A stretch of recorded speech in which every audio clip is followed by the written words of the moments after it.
Hello guys, welcome to my YouTube channel. कैसे हो आप सब? ये टेबल हमने स्टार्ट कर रखी थी, 6 तक हमने कर लिया था। इसमें अब हम 7 स्टार्ट करते हैं। जीएनपीएफसी कैसे निकालते हैं? जीडीपीएफसी में जब हम net factor income from abroad plus कर देंगे तो क्या आ जाएगा? जीएनपीएफसी। जीएनपीएफसी कैसे निकालेंगे?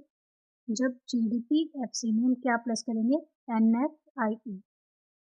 अब ये देखो किस में चेंज आ रहा है? एन और डी में चेंज आ रहा है, यानी हमें एन पे जाना है। किससे? डी से।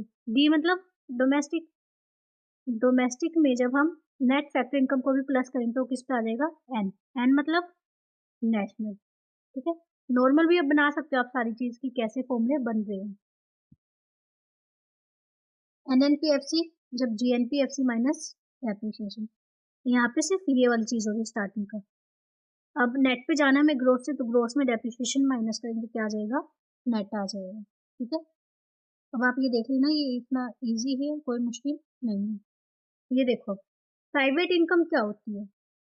Factor income from net domestic product accounting to private sector plus NFIA current transfer from government, current transfer from rest of the world, interest on national debt. जो भी हमारी इनकम है प्राइवेट सेक्टर से कर रहे हैं, या बाहर से कोई भेज रहा है हमें, या गवर्नमेंट हमें ट्रांसफर कर रही है, या रेस्ट ऑफ द वर्ल्ड कहीं से भी आ रही है, या कोई इंटरेस्ट है, वो किस में आएगी? हमारी प्राइवेट इनकम में ना। पर्सनल इनकम में क्या होती है? अगर हम टैक्स पे कर देते हैं तो प्राइवेट में से, तो वो हमारी पर्सनल इनकम बन जाती है। क्योंकि पर्सनल इनकम क्या है कि वो किसी को देनी नहीं है, वो हमारी खुद की है। बट प्राइवेट इनकम में अभी टैक्स हमें देना है। पर्सनल डिस्पोजेबल इनकम क्या होती है? जब हम डायरेक्ट पर्सनल टैक्सेस को भी माइनस कर देते हैं, यानी कोई फीस या फाइन को पे करनी है, तो उसके बाद जो इनकम बचती है वो बचती है पर्सनल डिस्पोजेबल इनकम। कि जो चीज़ हम यूज़ कर सकते हैं, जो पैसा, वो होती है personal disposable income. Thank you.